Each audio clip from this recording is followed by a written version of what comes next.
quote of the day. Confidence comes not from always being right, but from not fearing to be wrong. Peter McIntyre, he was a football player, probably 1930s or something like that, so a long time ago. With that, I want to also remind everyone that I'm limiting all testimony to 2 minutes today. That's what we traditionally call stakeholder groups. We're kind of getting under time constraints this time of year, but we want to be as fair as possible to everyone. The other thing about the process today, we have a couple of representatives that are involved in the application of the sponsorship, and they have a conflicting meeting going on right now, so they're going to be up first, and they're going to make part of the presentation on the bill when we call them forward, and then they're going to have to scoot out of here and come back after public testimony. During the public testimony portion, I am going to move one person to the front of the line because she also has a leadership role in the State Board of Education meeting that's going on today, and she needs to make her testimony and scoot out of here. So other than that, we will try to alternate between virtual and in-person testimony. If I see pros and cons, we'll do likewise, try to alternate that around a little bit to try and keep some balance to that.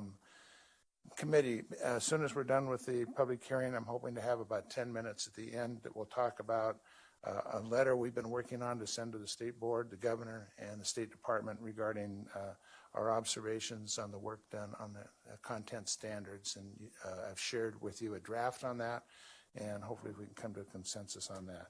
We go on the floor at 10:30, so that is going to be a hard time end for this committee. And then we have one item of business to start before we get there, and that's the approval of the minutes of April 20th. If one of our proofers could make a motion. Yeah, we got it on. Okay, Representative Toon. Thank you, Mr. Chairman. I'm having read the minutes from April 20th. I move that we accept them. All right, thank you. We have a motion by Representative Toon to approve the minutes of April 20th, 2021 as presented. Any discussion, question, changes? Seeing none, all those in favor of approving those minutes of April 20th signify by saying aye. Aye. Opposed? Minutes are approved. With that, we're going to jump right to the agenda. We have House Bill 377. It's affectionately referred to as Public Education, Dignity, and Non-Discrimination. Wendy Horman, I believe, is going to begin the presentation on behalf of the sponsors. So Wendy, give us your introduction information for the record, and then when you want to yield to someone else, let us know, and we know you're going to be heading to JFAC. So Representative Horman. Thank you, Mr. Chairman. Good morning, members of the committee. My name is Wendy Horman. I'm a representative from Bonneville County in Idaho Falls.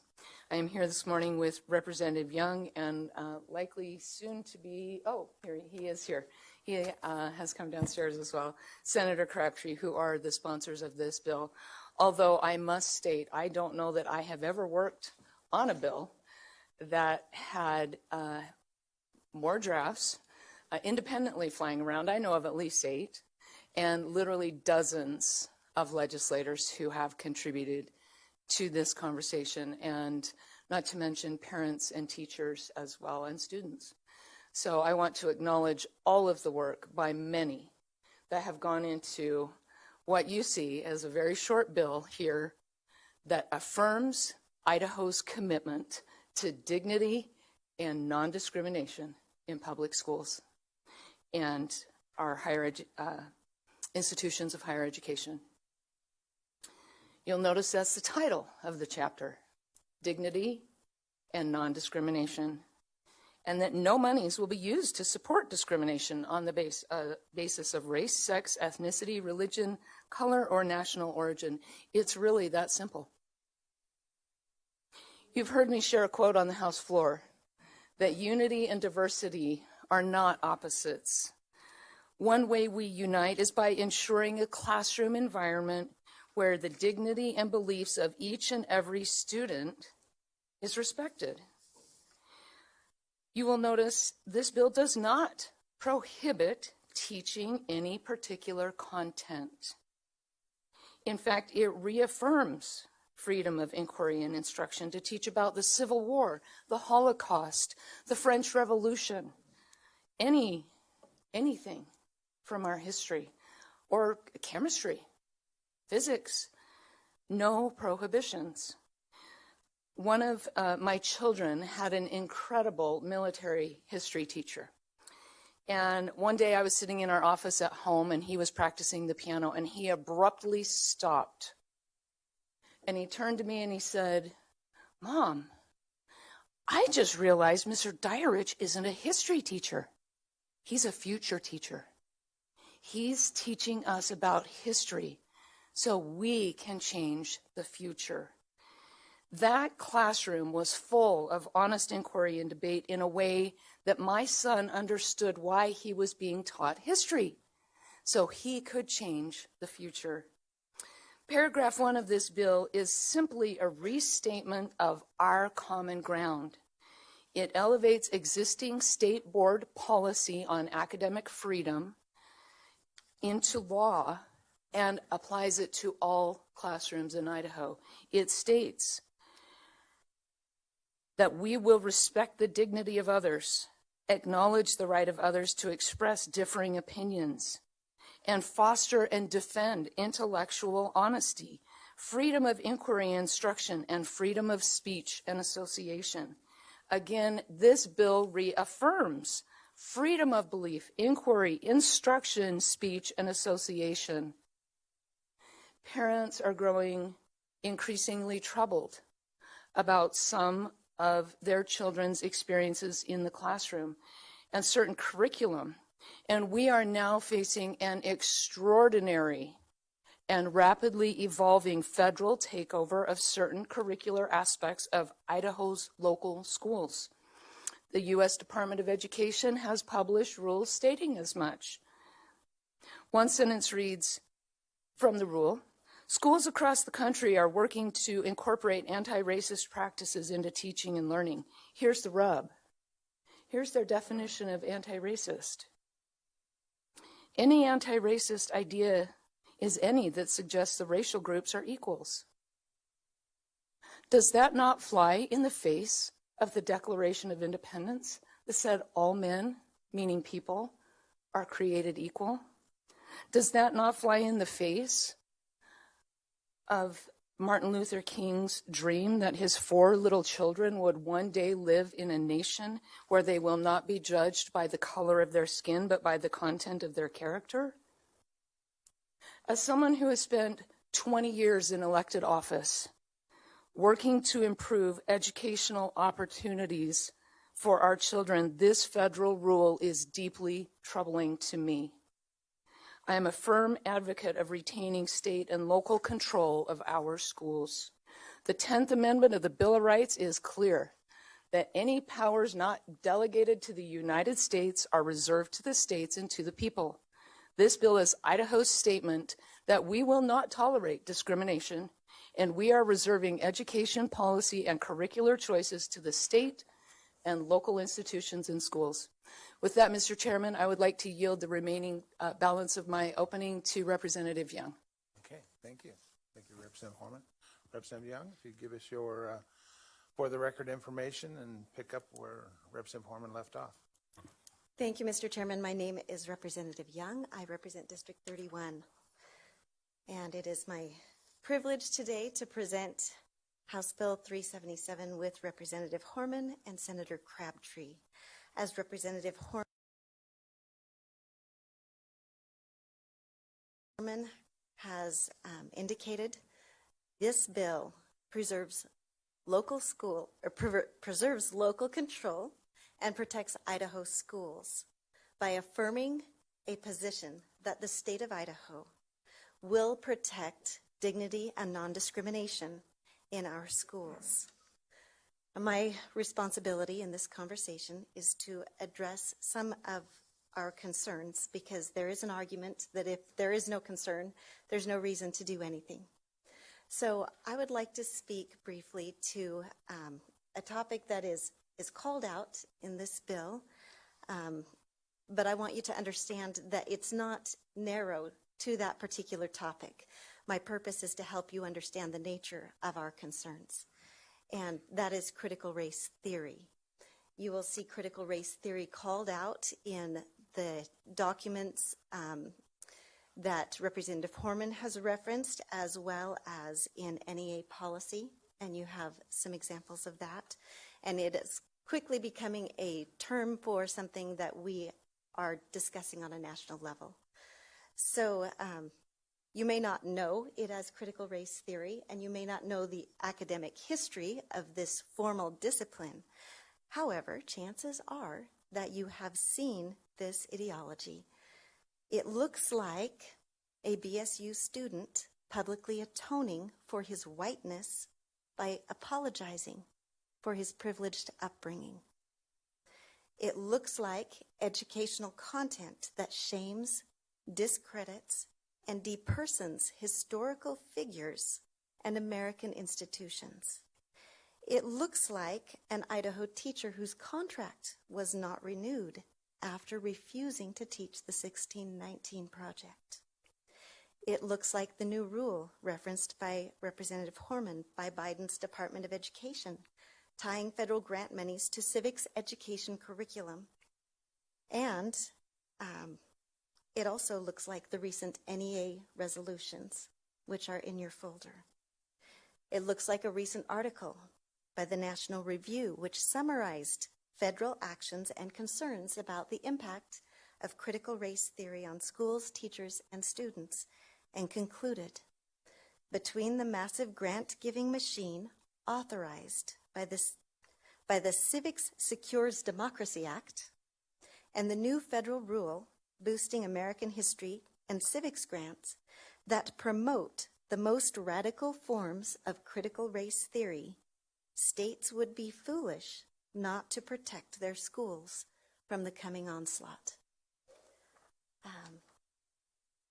For those who might appreciate a more formal and academic definition of our concern, critical race theory is an intellectual movement based on the premise that race is not a natural biologically grounded feature, but instead a socially constructed category used to oppress and exploit people of color.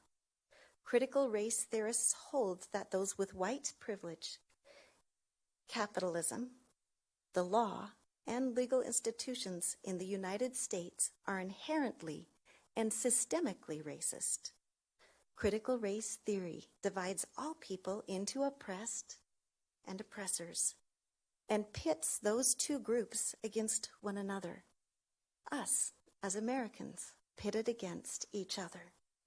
It teaches kids to hate each other and to hate their country. It is cancel culture applied to history, to real people, and to American institutions in real time. That is the reason we bring House Bill 377 before you, to proactively protect Idaho from federal encroachment in this area by formally establishing that in Idaho schools we will have a policy of dignity and non-discrimination in public education. If you look at the body of the bill, you will see that Sub 1 calls out specifically our common goal, as Representative Horman mentioned. Sub 2 identifies more specifically our concern about the effect of some of these tenets. Sub 3 is the operative part of the bill, and that is where I would like to focus now. You will see that the language provides that no public institution of higher education, school district, or public school, including a public charter school, shall direct or otherwise compel students to personally affirm, adopt, or adhere to any of the following. First, that any race, sex, ethnicity, religion, color, or national origin is inherently superior or inferior. 2, that individuals should be adversely treated on the basis of their sex, race, ethnicity, religion, color, or national origin. Or 3, that individuals, by virtue of sex, race, ethnicity, religion, color, or national origin, are inherently responsible for actions committed in the past by other members of the same sex, race, ethnicity, religion, color, or national origin. From there, we go to some language that comes straight from our state constitution. This expresses the dream of Martin Luther King and the desire that in the United States of America and in Idaho, people will not be judged based on their race or color.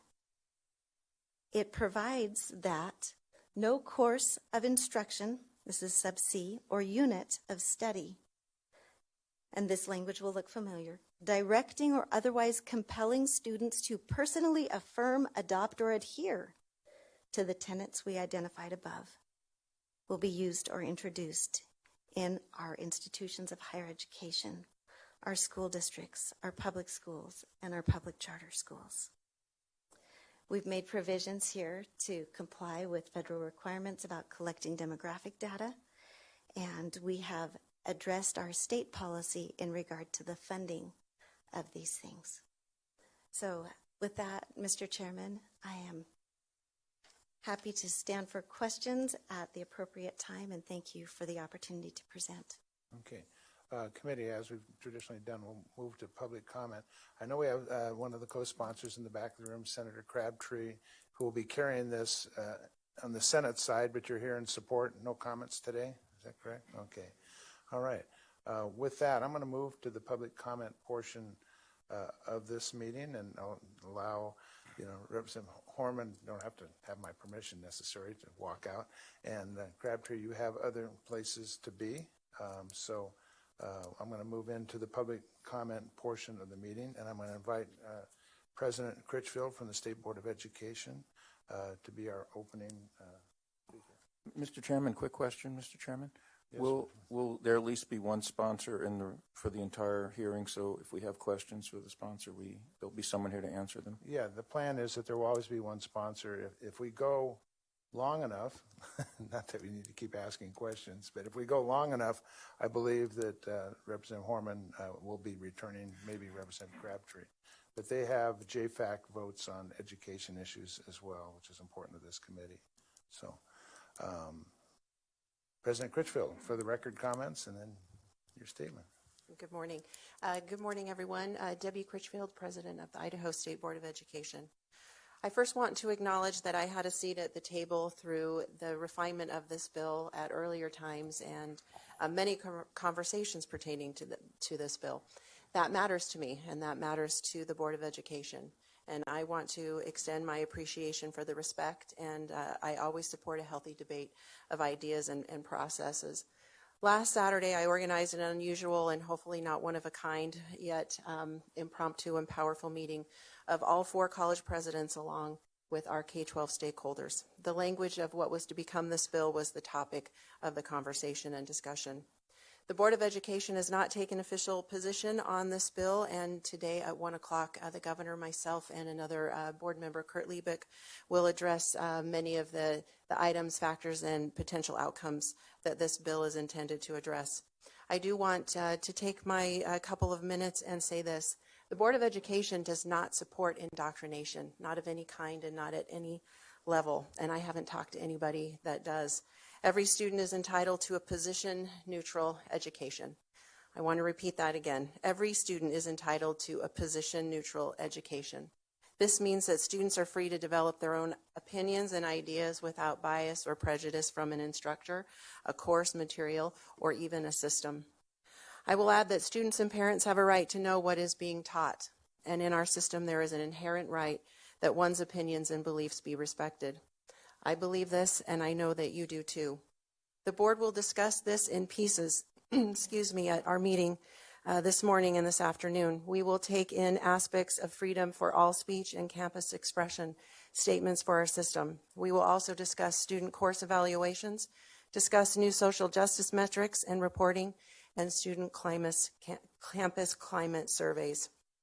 We will also review and study current policies governing students and faculty responsibilities around speech. I've spoken with nearly all of you personally on this topic and many, many others outside of this room on this topic. I have heard you, and I've been carrying and sharing your conversation for months now, and will do so at the board meeting today. As the governing and oversight body for all of Idaho education, we ask and continue to advocate that learning environments be uncensored and open, balanced and protected, so that students are prepared for the world beyond the classroom and the university. And with that, thank you very much. All right, thank you, Ms. Critchfield, President Critchfield. We will start working our way down through the some of the virtuals. Try and take these in the order as I understand that they were registered. First up will be Lane McAnally, and then it'll be followed by Sarah Simpson, or Saray Simpson, Representative. Mr. Chairman? Mr. Chairman, she's in a time restraint, President Critchfield. Can we ask her any questions? She's an extreme stakeholder in this issue. What we're trying to do is get through this, and I understand that, but she said she had to go. yeah. I'm going to try and stick to my original guidelines that they're going to speak and not have questions. I'm sorry. If I start making exceptions, then they'll be making exceptions all day. I'm sorry about that. We'll have an opportunity to ask questions among ourselves, and if they're in the room, we can maybe ask them to yield to a question at that time once we've made the public testimony. But anyway, is Lane here? He's online. Okay. Welcome to House Education, Lane, and if you'd give us your for the record comments and then begin your statements. Thank you. Mr. Chairman, members of the committee, my name is Lane McAnally. I'm the president of the Idaho Education Association, and I'm here to testify that House Bill 377 is not necessary. Idaho educators are expected to abide by the Professional Standards Commission's Code of Ethics, and you can rest assured that our teachers conduct themselves with the highest integrity. The debate and allegations of indoctrinating students by Idaho educators are baseless and downright insulting. In fact, during this session, policymakers have done very little to recognize the work all school employees have done this difficult year. From kitchen and maintenance staff to teacher aides and certified instructors, Idaho schools have done the very best they could with limited resources at the ready. While some members in this body jockey to diminish the public's trust in our institution of public education, teachers who have moved mountains during this global pandemic are still waiting to see the additional compensation that the legislature promised them last year. Throughout the discussion on House Bill 354, lawmakers often started their debate with, "I love our teachers, but," and then followed up with insulting rhetoric fit for a dystopian novel. The doublespeak has not gone unnoticed. As an educator myself, I expect to be given the pedagogical freedom in my classroom to introduce students to competing ideas, facilitate tough conversations, and equip students with the tools they need to think critically about the world around them. The Code of Ethics compels me to believe in the worth and dignity of each human being, to recognize the supreme importance of pursuing truth, striving towards excellence, nurturing democratic citizenship, and safeguarding the freedom to learn and teach while guaranteeing equal educational opportunities for all. And while some of you here refer to or believe that our public schools are government-run indoctrination camps, I still believe they are the great equalizer and place where students, regardless of zip code, should be afforded a shot at a life of promise. Thank you, Mr. Chairman and members of the committee. Thank you, Lane. Next up would be Ms. Simpson, followed by Kathy Dawes.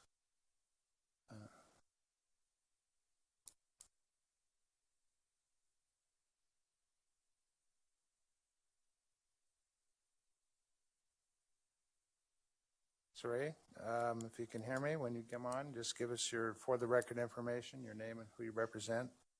Oh, she's not online. Okay. Okay. That'd be Kathy Dawes, followed by Richard Epping.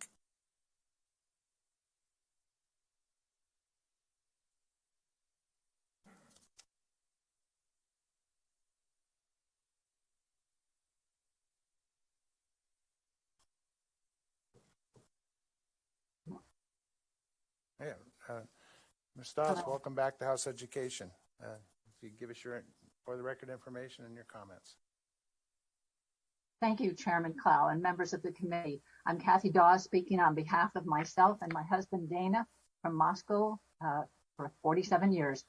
We are opposing Bill H377.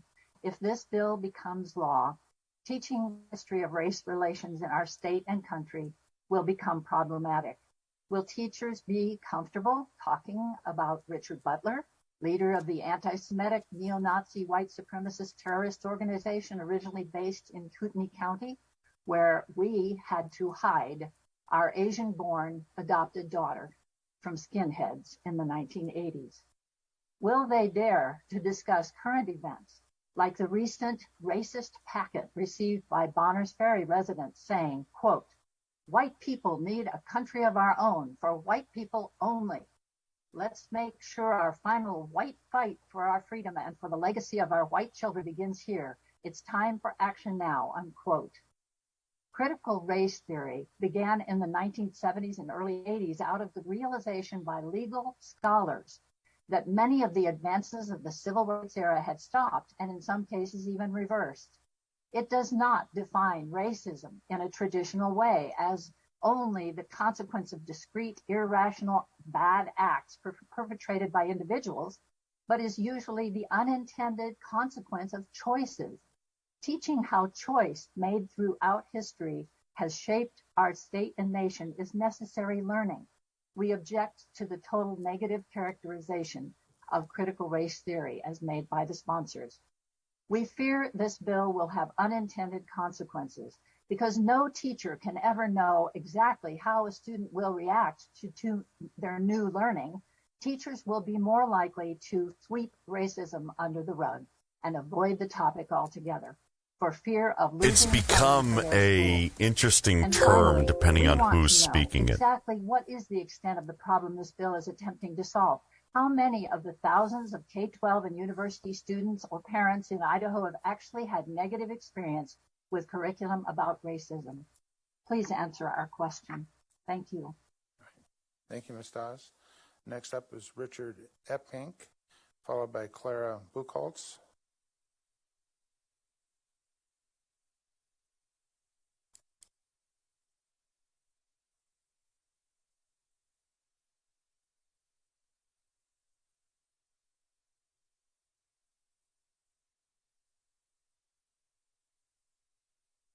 Mr. Chairman, this is Richard Epping. I'm actually here just as a lawyer and litigator to assist Ms. Lauren Bramwell with her testimony from the ACLU of Idaho. So I would yield my time to her. She's signed up as well, and I'll just stand by in case there is any assistance that she needs. Okay. Well, we will, she's on the list.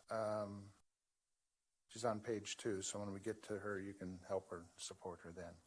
So Clara Buchholz would be up next, and then Heather Stout.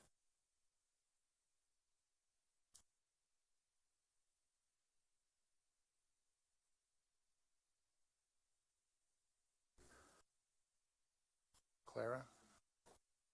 Oh, she's in person? Is Clara here? Is there an overflow room? If they're in an overflow room, come on over, but we'll come back to you when you get in here. So we'll move on to Heather Stout.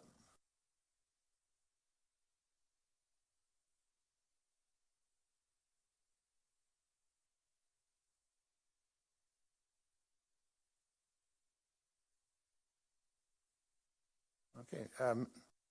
Heather, if you give us your for the record information, which is your name and who you represent, and then begin your statement. All right, thank you. My name is Heather Stout. I represent myself. I'm calling in from Moscow, Idaho. I'm here to voice my opposition to House Bill 377. This is a bill that is not about dignity nor non-discrimination. It is just the opposite. We do not need to amend Idaho code in order to censor our educators and instruct them in what they can and cannot teach. Last time I checked, the state of Idaho still had to follow the First Amendment of the U.S. Constitution. You are proposing to eliminate educators and students their guaranteed right of freedom of speech by endorsing this bill. Learning about where we came from and how we got where we are today is how we teach our children our history. Not all of our history is pretty. Some of it is downright despicable, but all of it is important to know in order to make good, solid decisions. We need to encourage our students to look at all sides of an issue. We don't and should not even consider censoring their education or the monies that support their education. John Stuart Mills, in his 1859 publication on liberty, in chapter 2, argued against censorship and in favor of the free flow of ideas. He claimed that the free competition of ideas is the best way to separate falsehoods from facts. This bill will encourage falsehoods and will deny facts. I believe we want all of our students in Idaho to have the best education opportunity available. Don't hamper them, please, by prohibiting their teachers, their educators, their professors, the ability to share with them the good, the bad, and the ugly of our past. Not just what the bill deems appropriate. We need to hear all of it. Instead, let's make sure that all of our voices are to be heard. Please do not continue with House Bill 377. Thank you for your time. Okay. Thank you, Ms. Stout. Next up is Nick Koleric. And then the next would be Jenna Vive. Kaim.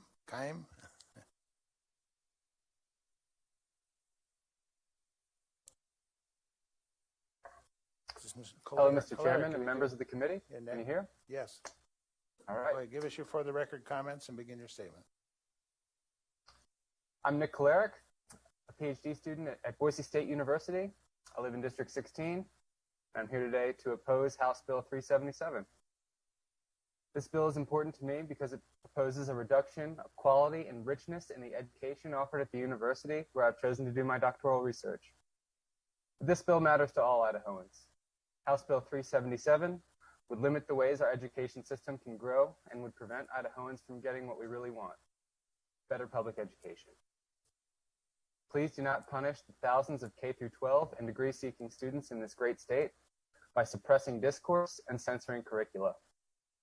Idaho's future depends on supporting higher education institutions and allowing them to have honest conversations about the world around us. Supporting this bill would be a disservice to the students, the community, and the great state of Idaho. I strongly urge you to vote no on this bill. Thank you. Okay, thank you, Mr. Koleric.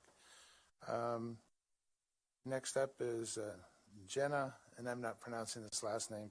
She'll know who I'm going to. Kaim, K-E-I-M, Kaim.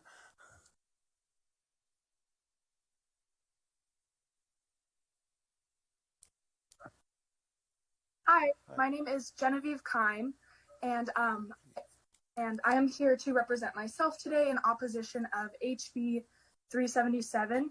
I am from Ada County, and I am here to state that I oppose this bill because I've lived with education majors at BSU for the past 3 years, and I've seen the hard work and dedication that goes into their classes and that goes into their learning, and they learn about a lot of difficult and different subjects. And I know that this is very important to the children's education that they will be continuing to teach.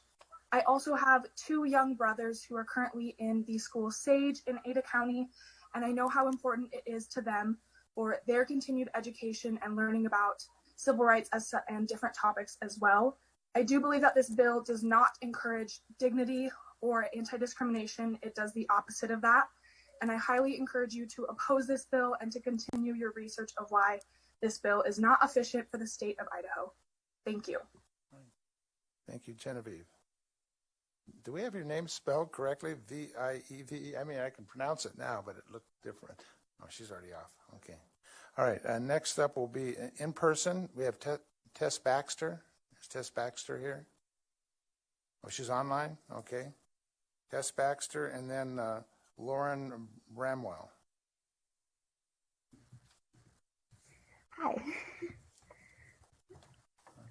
Okay, if you could give us your name and then begin your testimony. Yes, my name is Tess Baxter. I'm currently pursuing my degree in education, and I'm here to tell you why you as a committee should vote no on this bill. As a future educator, I'm obtaining degrees in education, and as I've continued to learn, I've also continued to listen to those around us, and I've learned that we can't be separated from our history. I've learned that when schools ignore diversity to preserve comfortability, it has never resulted in good outcomes. I am often concerned about how I will be a good teacher to all of my future students, including the students that are any part of the minority. I see that as a responsibility within myself to find the solutions, and I believe that you as members of this committee should hold these questions within your heart when considering this bill. To ignore and avoid teaching about racism and sexism in order to preserve comfortability is doing a huge disservice to students that hold their identities close to their hearts. It erases the strengths and powers it demonstrated within so many people and groups. It's important to teach about these topics and promote discussions around these topics because it shows the dangers of bigotry and isolation. Everybody deserves to be heard and valued and respected in the classroom, and while this bill claims that it does that, it actually undermines the entirety of that and undermines the right of students to all of these things. Thank you. All right. Thank you, Ms. Baxter. Next up is Lauren Bramwell, and then we're going to move. She's with ACLU, and so is the next one, so I'm not sure if we're both speaking on behalf of it. But Lauren, if you could come online and tell us what your comments are.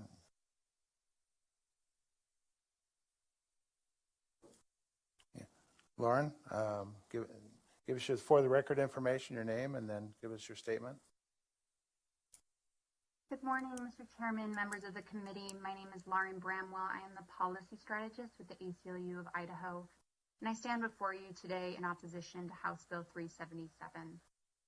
This bill raises First Amendment concerns. Government officials violate the First Amendment when they try to prescribe what shall be orthodox in politics, religion, nationalism, or other matters of public opinion. Yet this bill makes a declaration that an entire discipline that explores racism is, quote, contrary to the well-being of the state of Idaho and its citizens, unquote. Secondly, I'm not entirely sure what the bill is set out to do. It seems clear from previous iterations that the intent of these bills were to prohibit conversations in the classroom. At best, House Bill 377 is vague and ambiguous. That vagueness will chill public discourse and instruction in Idaho classrooms. Next, the bill is unnecessary. There are already non-discrimination statutes in place that protect students from discrimination in hostile environments, including Title VI and Title IX. Lastly, I'll say that it's concerning to see the legislature weaponizing the education budget in this manner. It's a real attack on the very thing this bill claims to protect: intellectual honesty and freedom of inquiry and instruction. The Supreme Court has declared academic freedom a special concern of the First Amendment and has held that to impose any straitjacket upon the intellectual leaders in our colleges and universities imperil the future of our nation. But the withholding of funds for these perceived slights do just that, and it's imperiling the future of Idaho. I urge your no vote and stand for questions. Okay. Thank you, Ms. Bramwell. Next up is, and I have to ask this question, is Ogu Rinola on the line also? And you're representing ACLU, and we've limited stakeholders to 2 minutes, and I want to be careful about allowing multiple people representing the same group speaking on behalf of that one stakeholder, but maybe she can explain her role today since she's not online. Hello? Oh, I said a she, okay. It's not. Delay, D-E-L-E, so delay, all right? Yes, Mr. Chairman, can you hear me? Yeah. Are you speaking on behalf of ACLU like the last speaker, or are you speaking on behalf as an individual? I'm not. I'm speaking on behalf of myself. Okay. Yep. If you can give us for the record information and begin your statement. Sure. Members of the committee, my name is Dele Ogunranola, and I'm a resident in District 3 and testifying in opposition to House Bill 377. As a current graduate of Boise State University and a product of the Idaho public education system from my 4th grade year, House Bill 377 is a horrifying and egregious slap in the face of the good work teachers and educators do every day. My 3 principal concerns with this bill are that it implicates the First Amendment, and it's an entirely too expansive and incorrect interpretation of critical race theory, and finally, the inevitable effect it will have on critical conversations about systemic racism in the classroom. The First Amendment right afforded to all in this country applies just as clearly to the everyday person as it does to educators in our public education system. This bill would make it a procedural nightmare to educate the youth of our generation with correct tools that are guaranteed by the First Amendment in this country. Subsection 1 of this bill promises the expression of differing opinions and to foster and defend intellectual honesty. Well, I ask how you can claim to foster and defend intellectual honesty and freedom of instruction if you expressly limit the freedom to instruct. My second grievance comes from the expansive and incorrect interpretation of what is and is not critical race theory. Critical race theory is the foundational concern for the Idaho legislature in promotion of this bill and the understanding that it is so flawed. It speaks and lends further credence to why it is necessary to engage in this dialogue in the first place. Would you censor philosophy for critiquing the existential crisis of humanity? Would you ban the economy professors from critiquing the history and growth of what is and this country came from? Understanding that the growth and expansion of knowledge and concepts like critical race theory have led to the empowerment and intellectual contextualization for Black people just like me is a huge missing piece of this puzzle. Finally, my strongest issue with 377 is the inevitable censorship that will arise as a result. The House wants you to believe that the revision to direct or otherwise compel, rather than the express prohibition that has been present in previous iterations, addresses the problem of censorship, and I assure you it does not. Literature instruction is dependent on learning and discovery of historical truths, whether they be ugly or not. Students like me, students who are Black or brown, depend on this education, and I urge you to do nothing but vote in opposition to House Bill 377. Thank you, Mr. Chair and the committee. All right, thank you very much. Next up is Abby Nojewski. I should have Wisniewski pronounce this one for me.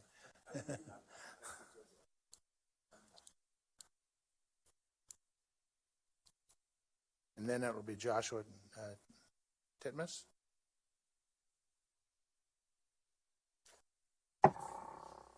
Hello, ladies and gentlemen of the committee. My name is Abby and I'm from District 18. I'm representing myself as a student. As a student, school is where I go to get accurate information. If the education system isn't even teaching me the truths about women's suffrage, World War II, or Black and Indigenous history, how am I supposed to make informed decisions going into the future? This bill will cause educators to brush over those heavy and difficult topics, which will breed ignorance. I am here because I refuse to allow my future children to grow up in that age of ignorance, and because I am tired of seeing my education be unnecessarily restricted. Thank you, ladies and gentlemen of the committee. All right, thank you, Abby. Next up will be Joshua Titmus and then Sarah Halperin.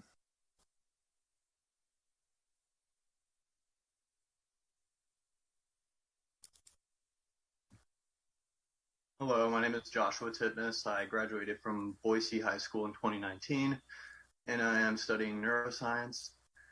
My testimony will now begin. So, I am worried that if this bill passes, it will affect the coming generations in untold ways. I'm the oldest of 8 siblings, and I am scared that they won't be able to get into college because when they are at school, they aren't getting taught the things that they need to be taught to survive in the real world.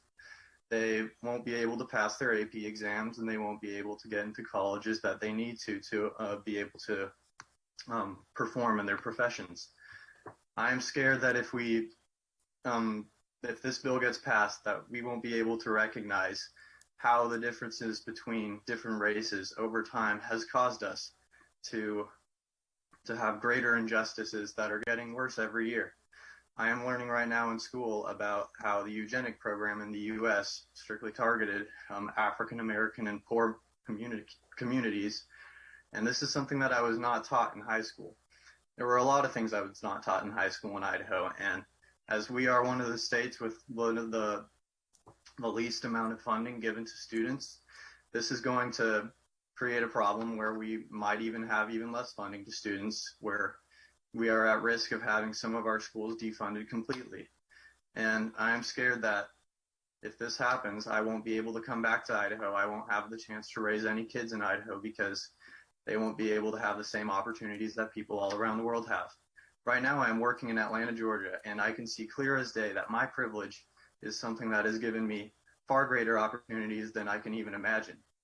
I am learning so many good things, and it is all because I was able to use my privilege to explore more parts of humanity that need to be explored. And I think that everybody should have the opportunity to do the same thing. And if we don't recognize that we all have differences, then we cannot go further with this, and we cannot have an education system that serves everybody completely. Okay. Thank you, Joshua, for your comments. How's the weather in Georgia? Oh, it's great. All right, thank you. All right. Thanks for asking. Okay. All right. Next up is Sarah Halperin. Oh, okay.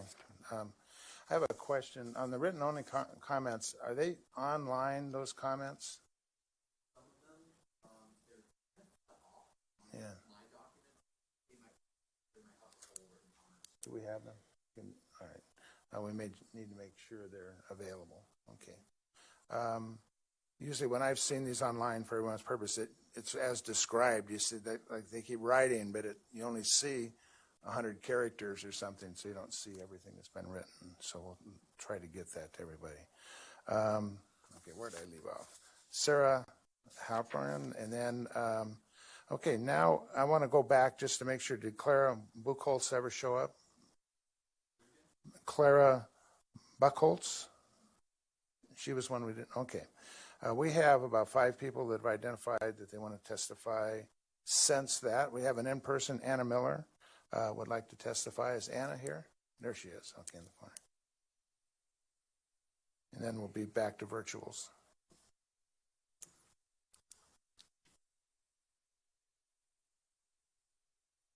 Well, good morning, Chairman Clow, Vice Chairman Kirby, members of the committee. My name is Anna Miller, and I'm an education policy researcher at the Idaho Freedom Foundation. I stand before you today with a neutral position on House Bill 377. This bill bans public universities and schools from compelling students to affirm the tenets of critical race theory and other overtly discriminatory beliefs. But not compelling students to believe critical race theory is not the same thing as prohibiting the activism of such ideas. House Bill 377 prevents public universities and schools from using Idahoans' tax dollars to compel students to affirm this anti-American theory or to compel them to accept some other social justice tenets. Idaho needs legislation like House Bill 377, but this bill could be improved upon. We know critical race theory has already infiltrated many of our public schools and universities, and the trend is accelerating. As a researcher, I have documented these things very thoroughly. To use a recent example, under this bill, the controversial courses like UF 200 diversity courses at Boise State could still be taught by activists who could promote critical race theory as the truth to students.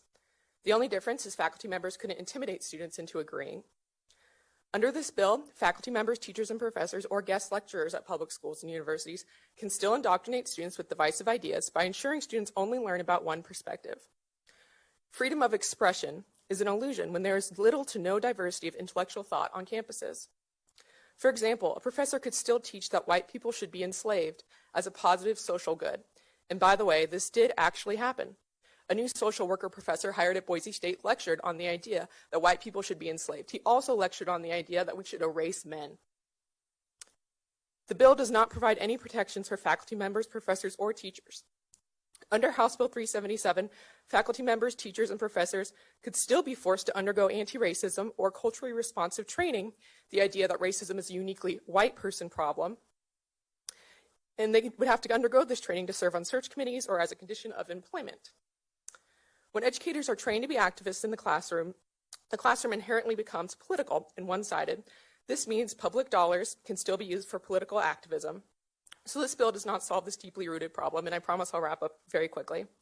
So when state funds are used by schools or universities to pursue political aims, these funds are being misused, and they're being used for purposes they never could have been appropriated, which is why a budget bill with strong intent language is necessary to solve these problems, to make sure the misuse of public funds for political purposes does not continue.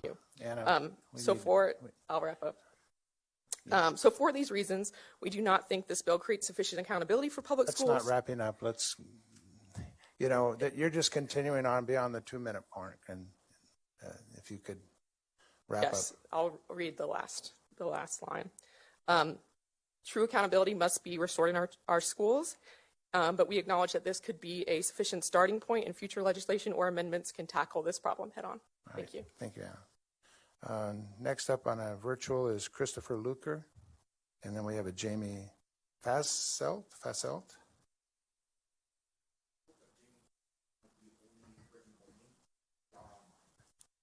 Okay. Good morning. Can you see and hear me?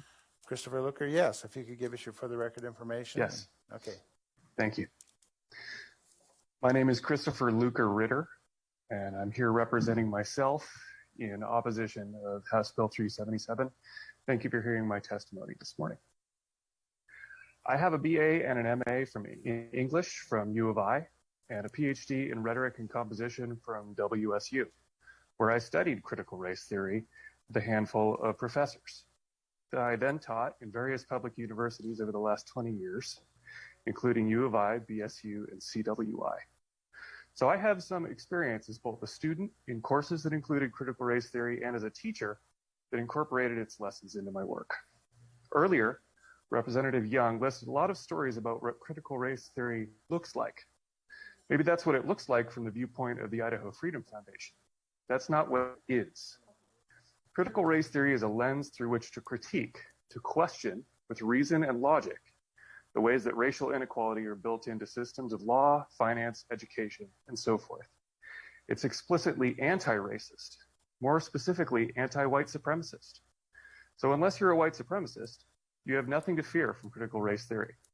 It does not divide white people from people of color unless those white people want to be divided. I can personally attest that the facts of historical systemic racism are hard to hear. As a well-meaning white person that tries to overcome his own prejudices, the fact of my white privilege was a hard pill to swallow.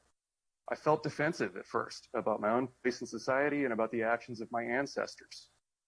But I was never once told that I was responsible for my ancestors. My dignity as a white man was never threatened. That's not a tenet of critical race theory. You need to kill this bill, which is an unconstitutional limit on academic freedom. Stop punishing teachers for having ideas you misunderstand and fear. The vast majority of teachers don't address critical race theory at all, and even the ones like me that know what it is are not using it to harass or brainwash your children. Any U.S. public teacher worth their salt is engaged in creating the unified America that's promised in our founding documents, but has still not been achieved.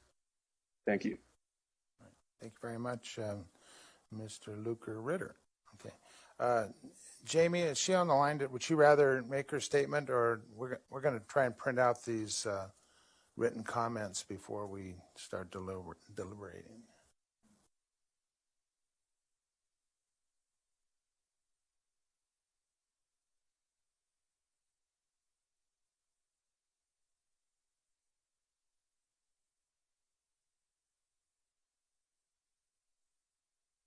If not, we can go on to Helena Alvarez, although I thought I read that name off earlier. Okay. Helena Alvarez, that was one of the names that you signed in late, followed by John Bassetti. Helena.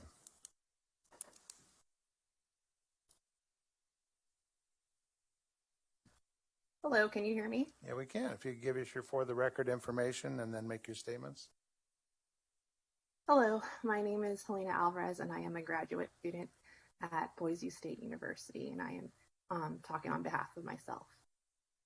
Okay. Mic is yours. Thank you. Thank you, committee chair, as well as the committee. I am wholeheartedly against and would like all urge you to vote no on this bill. I purposely came to Boise State for my education, and literally for no other reason. And as far as I know, Idaho in general's education doesn't rank the highest. So taking away our education even more is not going to help the state in general. There's so much that has been done that is just disheartening already with our history and racism, but taking that away will not help and will not erase it. So please, I urge all of you to just think about this and vote no. Thank you. All right. Thank you, Helena. Next up will be John Bassetti.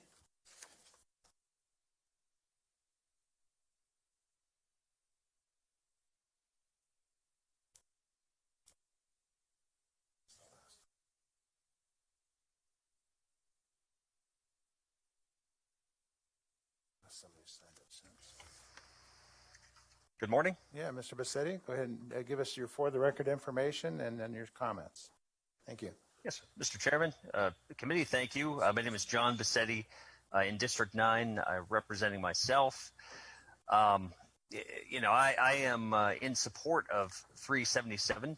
Maybe there's some changes that can be made, but believe that the representatives that put time and effort into creating this bill were based upon feedback from many individuals throughout the state of Idaho.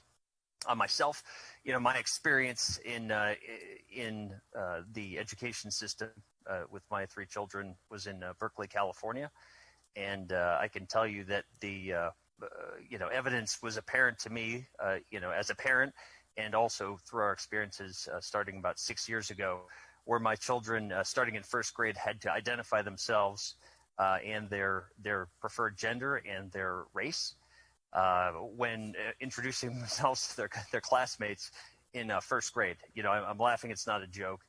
And I can tell you that by seeing the participants that are against 377 are clearly members of the education establishment. The fact that the ACLU here, the parents and those seeing what this is doing to our country are the ones that are correct here. And again, the fact that administrators, ACLU, supporters, that tells me that we're doing the right thing. So I ask for support of 377. I don't believe that the country was founded and on racist principles, as the critical race theory likes to demonstrate. Again, support 377. Maybe there's some things that could be moved around the edges, but that the intent is correct, and we don't want our children growing up in a society where they're judged only by their race. And this bill, I believe, does not stifle discussion. Just instead of your children being shut down from the onset, when they're told that they're racist because of their skin color, this allows that discussion to happen, and I do not believe it prevents it. So support 377. Thank you for my time. Thank you, Mr. Bassetti. That is the end of our list on individuals who signed up to testify. So I'm going to close the public comment portion of our hearing. And what I'd like to do first is allow the sponsors to make any comments of what they've heard. And then once that's done, I see Deborah Critchfield still here. And if there's a question for her, we maybe allow someone to yield to a question to her. Then we'll begin our question and answer, and then the sponsors will be allowed a closing comments before we finally move into our deliberations. So at this time, Representative Horman, would you like to make any comments at this point? Thank you, Mr. Chairman, members of the committee. I appreciate the discussion. I do want to say that the accusation that the legislature has done very little to support teachers defies our actions. We have a $2.2 billion budget awaiting approval, and they are waiting in JFAC for me now to approve another $430 million in ARPA. That makes $870 million in total. Also, it was the governor's K-12 council that recommended freezing the career ladder, not the legislature. By January, the governor also recommended not freezing the career ladder, and you will find the bill that is waiting for us to vote on includes 2 years worth of career ladder funding. to come in the next year. So we are honoring the commitment that we have made to fully fund our teachers' salaries. And once we get policy in place that makes sure professional development and other aspects of curriculum cannot be used for discriminatory purposes. I would like to repeat what I said at the beginning. This bill does not prohibit teaching about white supremacy, sexism, racism, communism, or any other ism. In fact, the good, the bad, and the ugly are all on the table to be taught. No portion of this bill promotes censorship or suppresses discourse. What it does is elevate policy into law that prohibits it. Let me read it to you again. Respect the dignity of others, acknowledge the right of others to express differing opinions, and foster and defend intellectual honesty, freedom of inquiry and instruction, and freedom of speech and association. Again, we are elevating those values from policy into law. And we are saying that no student may be compelled to personally affirm, adopt, or adhere to these principles that are stated back in Section 3A, that any sex, race, ethnicity, religion, color, or national origin is inherently superior or inferior. They cannot be compelled to believe that. You can read the rest of 2 and 3 there. I would argue this bill is necessary, and I would argue that the federal government is declining to enforce provisions of the Civil Rights Act that have been referenced, which is part of what makes this bill necessary. It does restate the First Amendment, and I would argue that if points are being taught that are discriminatory, then that would not be allowed. That's what this bill is trying to say. Again, no portion of this bill prohibits teaching about difficult subjects or conducting discussions on difficult subjects.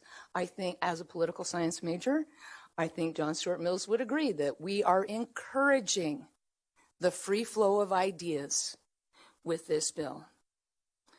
I want to state that, again, unity and diversity are not opposites.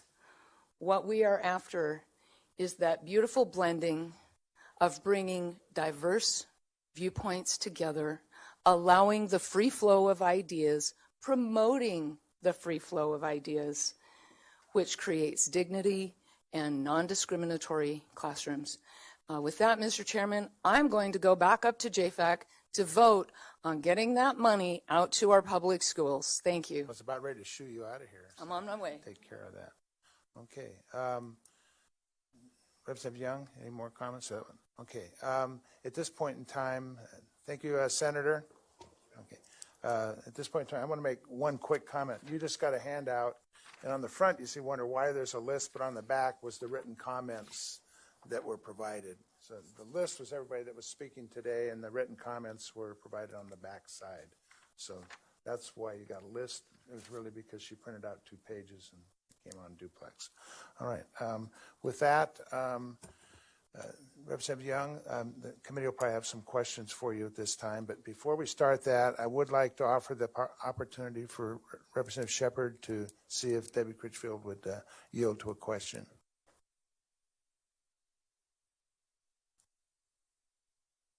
Welcome back up to the podium, President Critchfield. Thank you. Yes, Representative Shepard. Chairman Clow, President Critchfield, thank you for sticking around. You, of course, have a huge part in this whole issue, and you being nonpartisan, I would really like your opinion, or professional opinion, even more.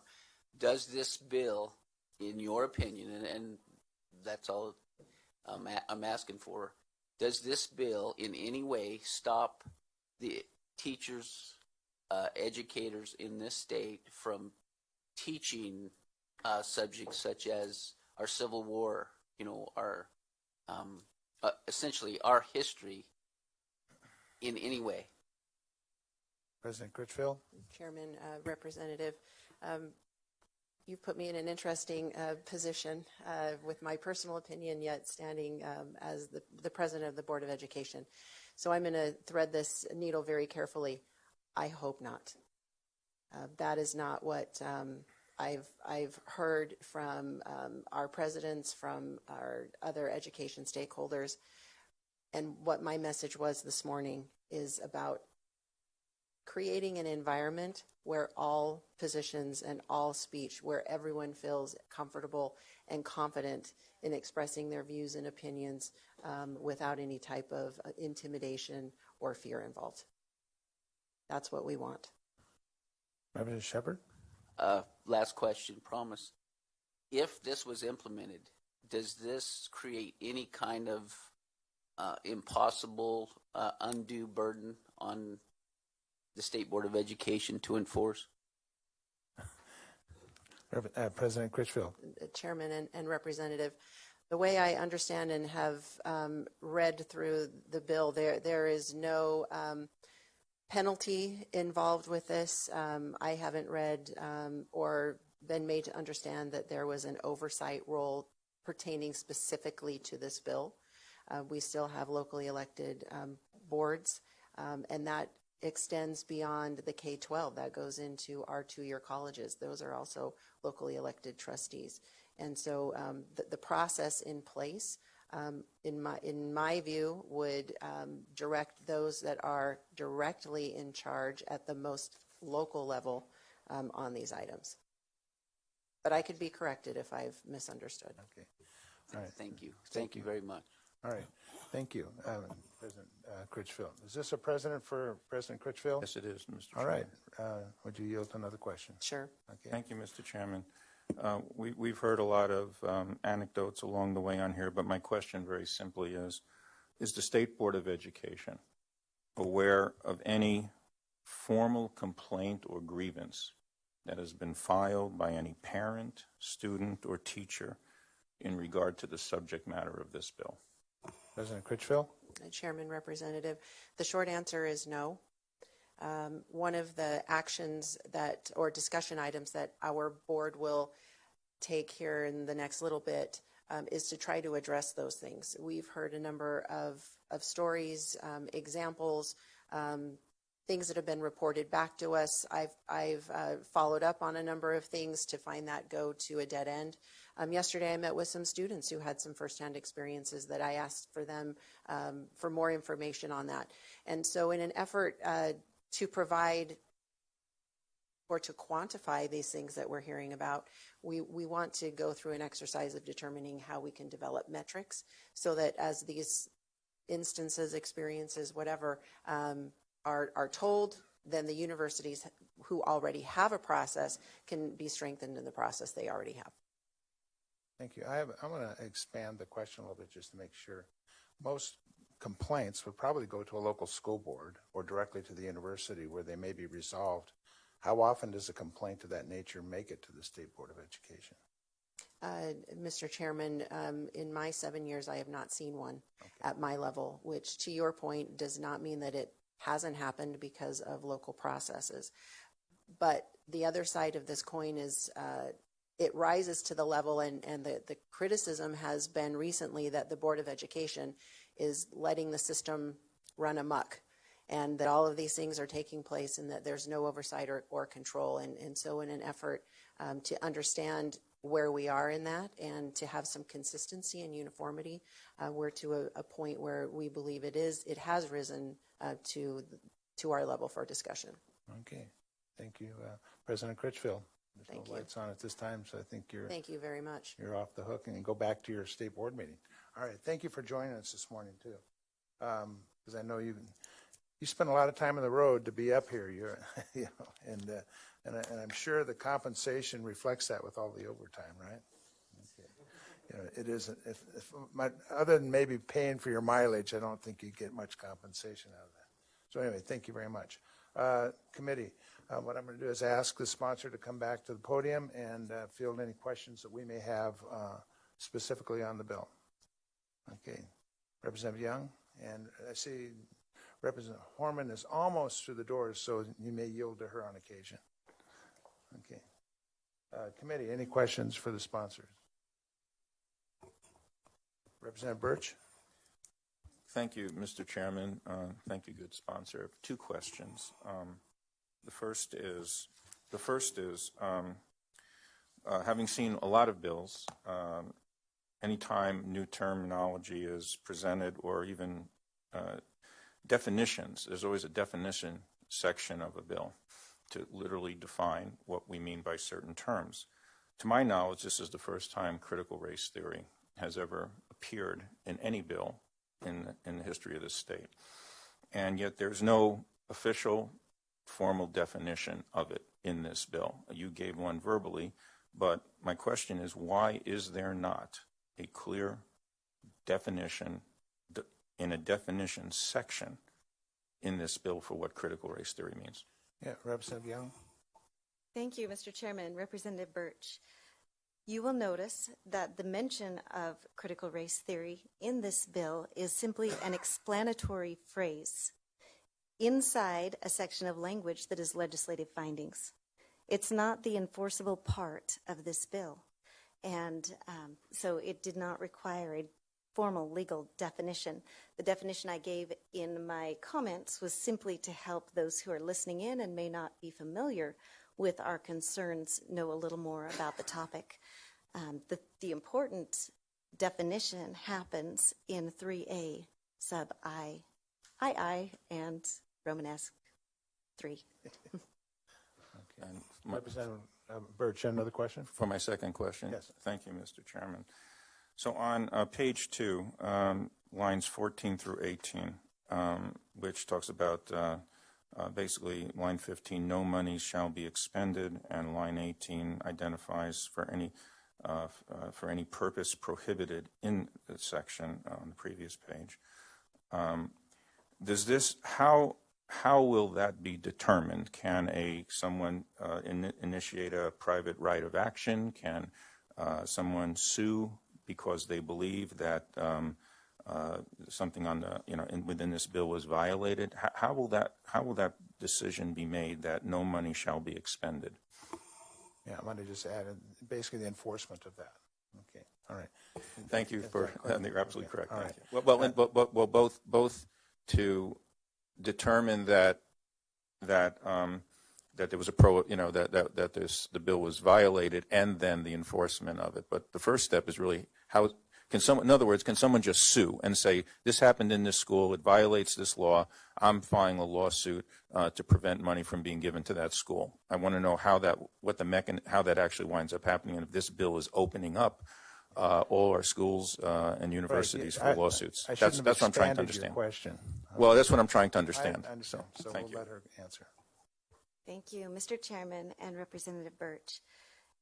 You know, this bill does not have a penalty or an enforcement clause. You'll notice there's not a civil penalty outlined here.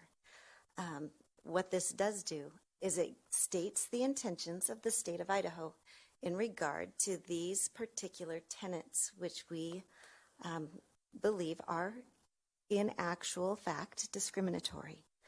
And so we are giving direction, and we are expecting those responsible to make the decisions to take that into account. Representative Horman may have something to add to that. I believe she came in. Yeah, I was going to suggest that. Representative Horman from JFAC, this is a section of code that she was very interested in, so maybe you can expand upon that. Thank you. Thank you, Mr. Chairman. They have adjourned JFAC. We'll have to get to those budgets tomorrow. Okay. Chairman Clow, Representative Birch, any parent can sue at any time in this state with or without this bill. All right. Any other questions for the sponsors? Representative Yamamoto. Thank you, Chairman. Question. Yes. My question is, with the stakeholders you had at the table, was there any conversation about how this will roll out as far as getting everybody on the same page about what do do we mean? What is the intent, and how do we get a common understanding of what we're trying to do here?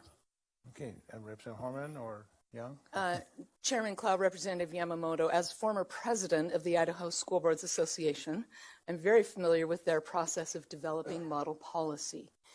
I cannot speak for them, whether they will intend to develop model policy, but as with any law that we pass in the state of Idaho, there are post-legislative meetings that are held by the State Department of Education.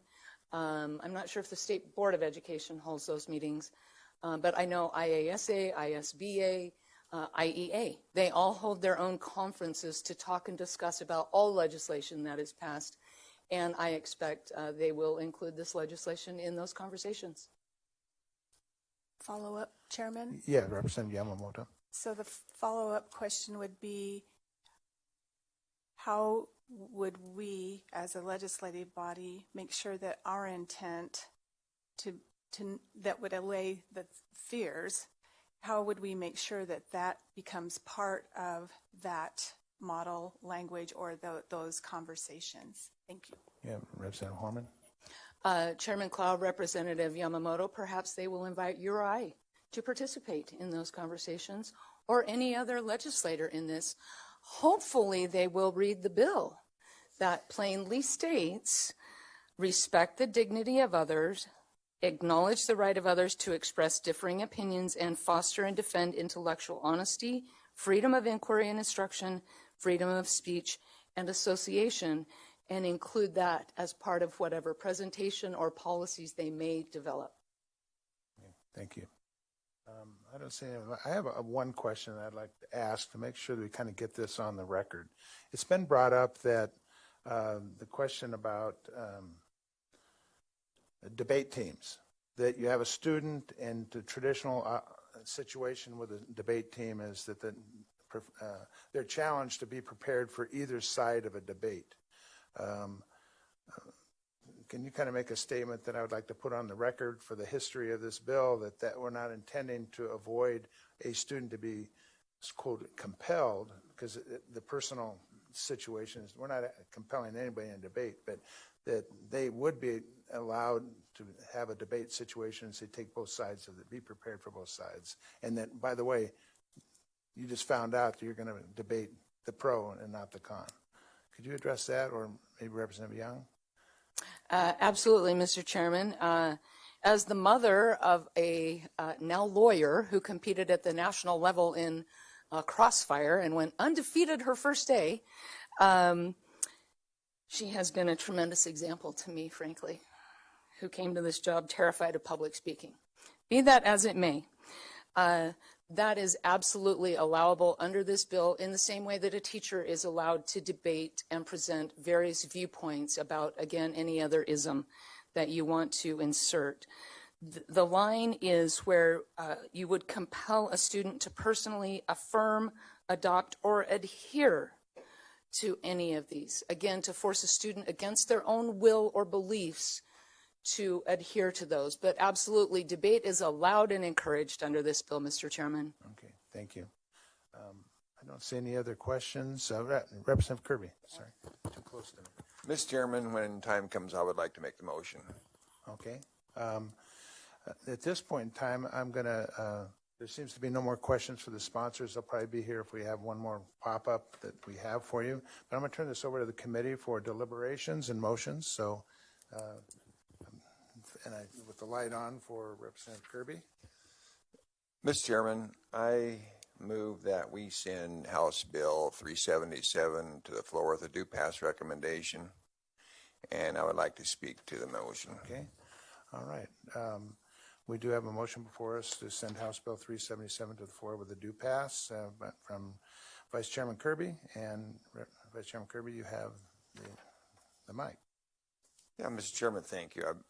I want to be clear that I've been very involved in drafting of all of the iterations, had a lot to do with this bill, trying to make, and I've spent quite a bit of time talking to stakeholders throughout this, trying to make sure we handle this properly.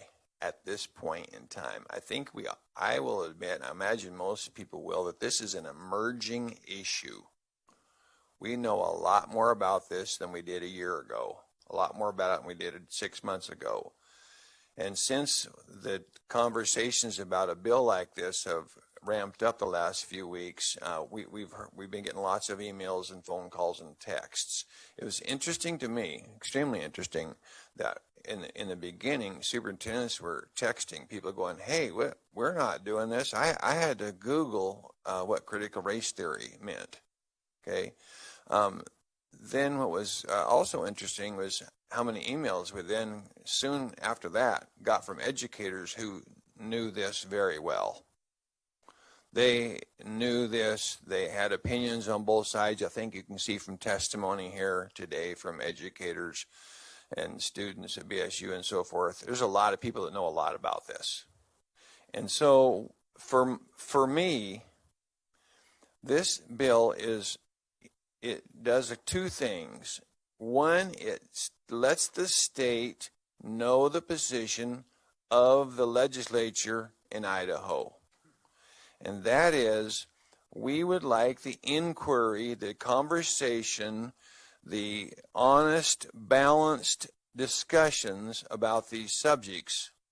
But we do not want students to be compelled to understand, to take a position, or to be ashamed in any way, shape, or fashion of the way God made them.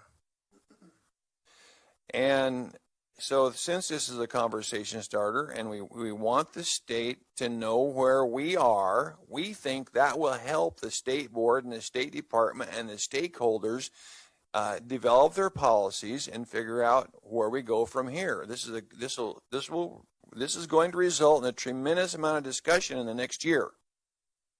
It already has started. We intentionally left out any new remedies, penalties, or enforcement mechanisms. That was by design, because we want discussion. We don't think very much of this is going on in K-12 right now. There's obviously a little bit here and there. We've been getting some anecdotal stories, but President Critchfield, in her testimony, did a great job, in my opinion, of saying that they're going to look into this and try to get a feel for that through surveys, get some data. But we know what's going on to some degree, and so this discussion needs to get started, that we want this honest discussion. Now, what was, this whole thing has been interesting. The testimony from the people opposed to this bill was fascinating to me today. They did not talk about the operative aspects of this bill. They did not say, well, what are you doing telling us we can't compel students to take our point of view? They didn't say that. But that's what we're doing. And so I think the more I heard the negative and the positive testimony, and the more I read about this, the more I think we are absolutely in line with what needs to happen in April of 2021 to get this conversation going, set the stage, and a year from now we'll know a lot more than we do right now. But in the meantime, there will be a lot more information out there, a lot of discussions, and I think students and parents will feel better about their students going to our public schools and universities and not being compelled to take a position or being made feel bad for their race, sex, and ethnicity and so forth. Thank you very much, Mr. Chairman. Okay, thank you. Committee, Representative Tuin. Thank you, Mr. Chairman. For a comment or two, and I appreciate Representative Kirby and I have had conversations about this and whatnot. Emails have been flooded. I mean, all over, as a teacher. I think we're jumping the gun on this. If we think, I've looked at Section 6, Article 9, Section 6 that has been quoted quite a bit, and it already says no teacher or student of any such institution shall ever be required to attend or participate in any, at this point, religious services whatsoever. That was written in 1888 for the state constitution. If you look at Section 5, it says the same thing. It talks about a higher education. These are the power of the board. Sectarian tests prohibited. Now, we've made great in the 8 versions. We've made great strides that took some of that vocabulary out of there. It does say the Board of Regents shall have power to remove the president or any professor, instructor, or officer of the university when, in their judgment, the interests of the universities require it. We've had this on the books since 1888.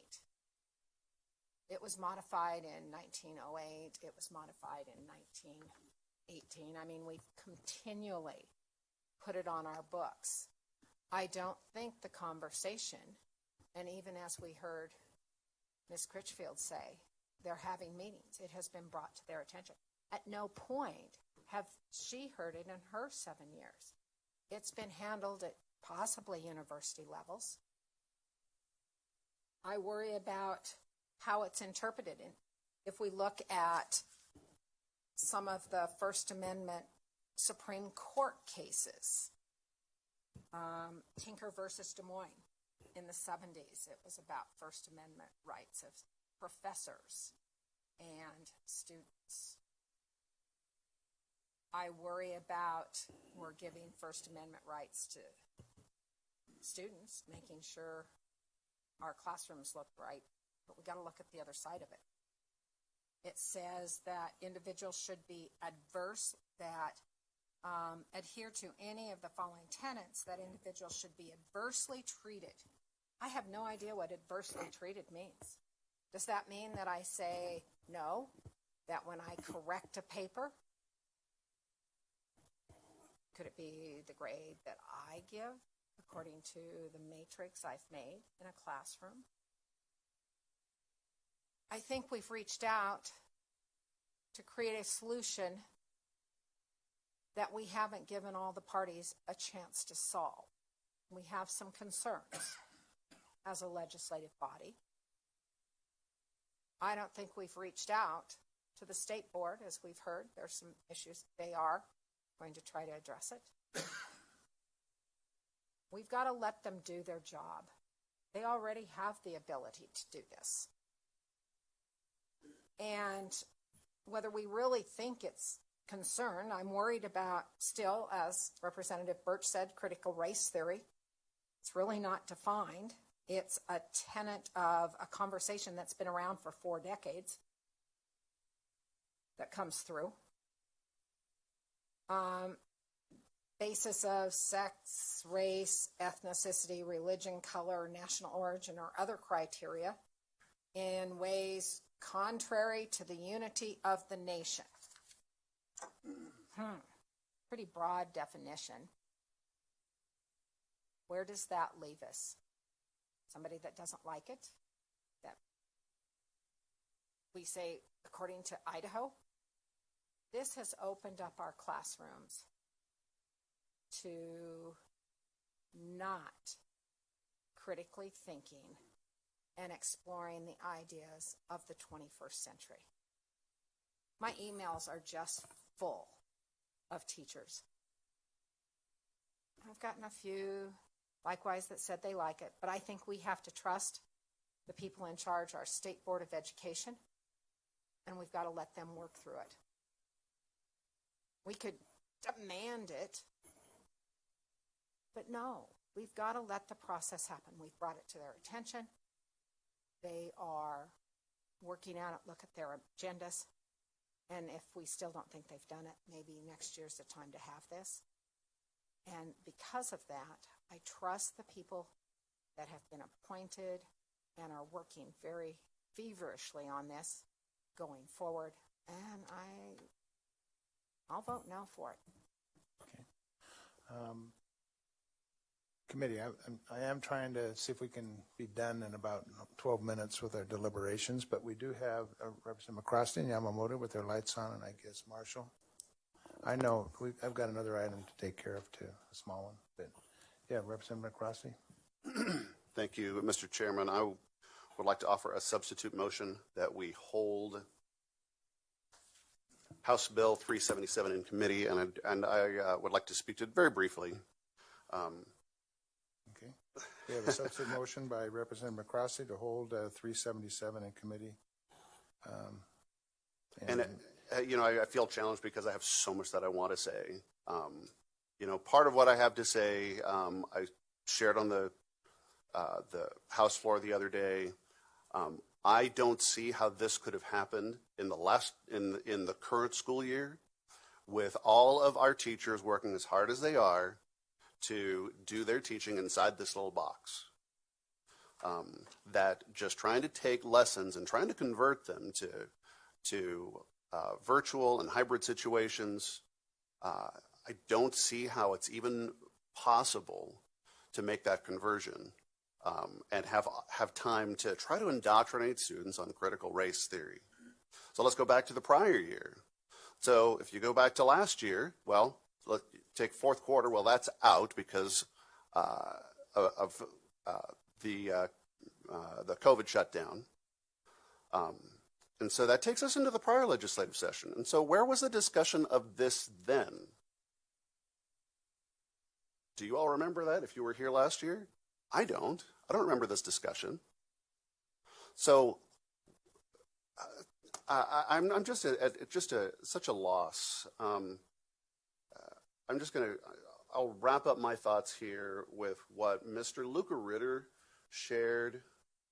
And he was the gentleman who had the bachelor's and the master's in English at the University of Idaho, studied and taught critical race theory.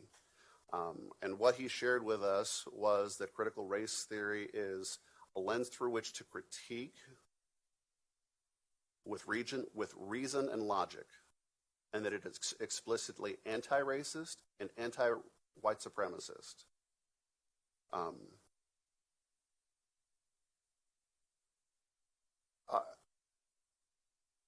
I had a conversation with 300 teachers or so this last weekend, and just like Representative Kirby just shared, once we started discussing it, teachers had to Google it to find out what it means. This whole notion of indoctrination, I think, is a fool's errand. If there are anecdotal instances, then my question is it true indoctrination, or is this a discussion so that our young people can be well-versed to be critical thinkers in our society? And that should be the ultimate goal, is that our young people can make choices for themselves when they're presented with opposing viewpoints. I hope you'll support my substitute motion. Okay, thank you. Representative Yamamoto. Thank you, Chairman, to speak against the motion. And I would just remind us that most of us have, is that a proper, can I? Yeah, no, you can. Someone I just want to make sure. Which motion? Because the substitute motion, sorry. I just want to make sure I'm not going off. Anyways, all of us know teachers, and we know full well that this isn't an issue for them. However, we have not moved the education appropriation bills forward because it is an issue. I would just as soon be proactive, trust that we can, maybe I'm naive, but I'm going to be blissfully ignorant and believe that we are all going to be able to talk this thing through, figure out what it is, what we mean and what we don't mean, so that people have a clear path forward. Our teachers can feel like that they don't have to be looking over their shoulders about what do we mean and what do we not mean. And I do trust that we'll get there. And so with that, I respectfully ask that we not approve the substitute motion, but that we approve the original motion. Thank you. Okay, thank you. Representative Marshall. All of you know that I taught in the public schools and at the university level for over 40 years. There is nothing in this bill that would prevent me from teaching anything. I would feel comfortable teaching anything under the provisions of this bill and would feel protected in that ability. I'm in favor of the original motion to send this to the floor. Okay, Representative Shepard and then Ehart. I would just like to make an observation interesting to kind of go. Representative Kirby made an interesting point. I've got emails from people who go on and on in their first part of their email saying that what is critical race theory? We don't know what it is. We don't understand. What's the definition? And then right at the end of the email say, this is not being taught in our school. I can't understand that, because if you don't know what something is, how do you know if it's being taught or not? I just found that interesting. And then, so with this bill, at least we are somewhat giving a definition to critical race theory as what is our concern. And so, if anything, it's my opinion that this bill brings some clarity to the issue and gives us a path forward, so maybe we can get these budgets passed. And I just think it's important that we get that done. So I will be supporting the original motion. Representative Ehart. Thank you, Mr. Chairman, and I really will be brief. I do want to say, though, that I appreciate Representative Marshall's testimony. Contrary to maybe some of what has been said or what we forget, and I get that time passes, many of us have been working on this for a couple of years now. Certainly I have, and I have been engaged. I've also helped with this bill, this legislation, and what I find encouraging is that the concerns addressed during testimony really are alleviated because the things that they expressed really are not in the bill. I'm not sure if it was in another bill in which they read, but it's not in this bill. And this bill absolutely affirms the fact that we will not be teaching discrimination in whatever form it may show its ugly face. I would like to say that I was particularly moved, what was it, the week or two ago when Governor Ron DeSantis stated, and it's a statement that is applicable to all of us, that we need to ensure that our tax dollars will not be used to teach our kids to hate each other and to hate their country. And that is a key point here, to hate our country. There are so many fantastic things that can be taught, so many heroes to whom we can look. Right now, the fact of the matter, as we speak of this, we speak of maybe the current direction people are going, is how you unify America. Boy, I don't see that at all. I see America as heading the opposite direction, being as divided as possible. You cannot unite by dividing, and you cannot be inclusive by segregating. These are truisms, and I know that this will go a long way in helping us to remedy that situation here in the great state of Idaho. I encourage you to support the first motion. Thank you very much. Okay, Representative Birch and then Moon. Thank you, Mr. Chairman, to speak in favor of the substitute motion. I want to make clear that opposing this bill does not mean you support discrimination. I think there are two fatal flaws with this bill. The one is that, in fact, there is no definition for critical race theory, and a lot of these other terminologies are somewhat vague and open to interpretation. But the other is the fact that there is a penalty in this bill, which is withholding money from schools and educational institutions. If that's not a penalty, I don't know what is. And as one of the sponsors confirmed, any parent can sue anyone, anytime.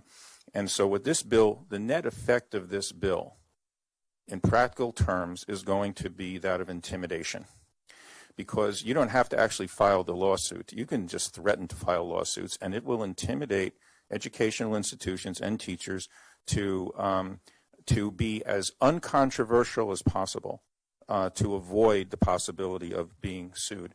I think if we want to protect critical thinking, as we've said before here, what you do, critical thinkers get data first. You get information to actually confirm the magnitude of a problem and that it truly exists, and not make decisions based on anecdote, hearsay, conjecture, innuendo, email, social media, robocall, or guilt by association. So I say we should hold this bill.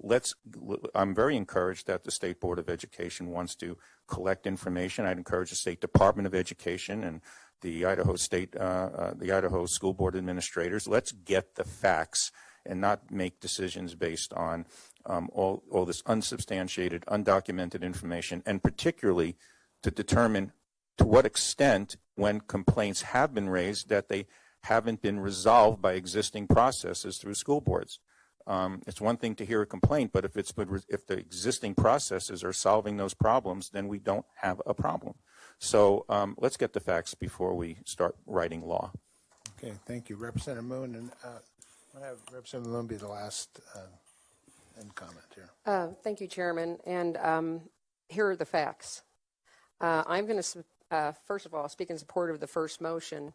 But the fact is, on April 19th, in the Federal Registry of the federal government, the Biden administration put out an executive order 13985. This is a fact. The Biden administration's intention is to implement CRT into public schools through federal grants. It states, the department, I'm going to assume that's education, recognizes the ongoing national reckoning with systemic racism, have highlighted the urgency of improving racial equality throughout our society, including in our education system. That's a fact. So whether or not, and I've had some folks say they didn't know what was critical race theory, some other ones have actually seen examples of it. The fact is it's here. And the fact is it's coming. I cannot even imagine this is the most appropriate bill that we are moving toward in our education system to protect our children and our teachers. Please help me support the first motion. Thank you. All right, thank you very much. I was going to make a couple quick comments to try and go with my time frame up there. I wanted to, first of all, I think Representative Yamamoto is right on. This is a proactive bill to try and get out in front of it. I want to make a comment also that I can't believe that we don't have something in law like this for the last 50 years or 100 years. That the civil rights movement, and I could sense why. I can probably say that 70 years ago, probably the majority would have suppressed this approach. And today we're just seeing it flip around a little bit in what's going on in the world. And I think that reality is that this kind of behavior probably has gone on in both sides of the spectrum for many years. And I'm surprised. I read this and I struggle with that. One on the expenditures, the limitation there is that if someone came in and asked for an appropriation from the state, or they went to their school boards and asked for appropriation for the state that was in direct violation of these tenets in here that are identified, that would be a violation. But it also gives the board and the JFAC committees an understanding of what they should and should not ask for in their direct appropriations for specific expenditures. I also want to say this, is I do not believe that it's prolific around our schools, but I do believe it's going on. It's happening. It's out there. And this will give some direction and maybe give a principal some opportunity to sit down and say, why are you doing this in the classroom? And maybe you need to change the tone or change the direction a little bit. If you want to talk about these topics, make sure there's well balanced in there and that you're not trying to lead the children to a compelling decision about these things. So that's my support of the first motion. And at this time, I'd like to call for a vote on this substitute motion to hold this in committee. All those in favor signify by saying aye. Mr. Chairman, I believe the substitute motion should be. That's what I said. Didn't I say substitute motion? This is the substitute. I apologize. Okay, all in favor of the substitute motion signify by saying aye. Aye. Opposed? Nay. Okay, motion fails. All those in favor of the main motion was send House Bill 377 to the floor with a due pass. All those in favor of that motion signify by saying aye. Aye. Opposed? You want to be recorded? Okay, and chair was an aye. With that, we will be sending 377 to the floor with a due pass. I still have, was there a question from Representative Mordaunt? Thank you, Mr. Chairman. Not a question, but for comment. Several of the testimony, negative testimony against this bill included references to drafts. And I thought it might be important to acknowledge that we make policy according to the legislation, the proposed legislation is before us and not on drafts. And I just thought that is important to clarify for the public because several referred to that, and it is inappropriate for us as policymakers to judge policy ever on multiple drafts or the development of drafts. And so for future reference, I think that's important for that clarification. Okay, thank you. And that is the process of getting legislation. This late in the session, some drafts became RSs to get them out in the public faster than normal. And as a chairman, I might have said, hey, let's hold on this. Let's not do RS yet. Let's redraft and fix some things. But we needed to get it out there in front of the public as soon as we could. So anyway, I appreciate those comments, Representative Morna. On our agenda, I put down a discussion about our committee standards.